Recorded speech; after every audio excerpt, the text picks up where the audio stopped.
This is Joanna for The Verge, and this is the Acer Aspire S3, which isn't only one of the first ultrabooks on the market, but is actually one of the most affordable.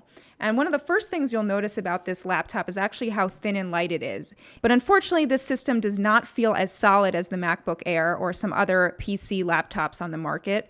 It actually feels pretty cheap. The top is actually made out of aluminum, which gives it somewhat of a solid build when it's closed. When you open it up, you realize that the palm rest and the bezel and also the bottom of the system are made out of plastic. So they've colored the plastic to sort of match the aluminum color, but it is definitely plastic. You can sort of hear how hollow it is when you tap it. And unfortunately, that sort of cheap feel carries over to the keyboard, and the keyboard itself is made out of sort of a matte plastic, and you can hear the clicking of the keys, which can be a little bit frustrating. On top of that, they're a little bit mushy, and they also have these small little arrow keys in the corner. I'm not really sure why they did that. The same sort of goes for the touchpad. It's also made out of plastic, and you hear sort of that clicking sound to it. But for a Windows 7 touchpad, it actually works pretty well. It is pretty responsive in terms of two-finger scrolling and pinch to zoom.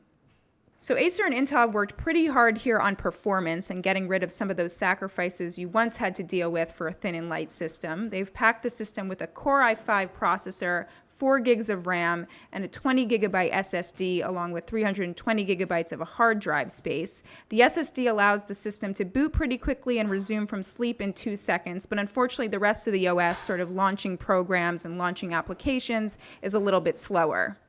The most disappointing thing about the performance is definitely the battery life. Acer claimed that this would last about 7 to 8 hours, but in my tests I've only gotten it to run for about 3 to 4 hours, which just is not enough for a system this mobile. So for $899, the S3 is definitely the most affordable ultrabook out there, but the sacrifices just seem too many for the price.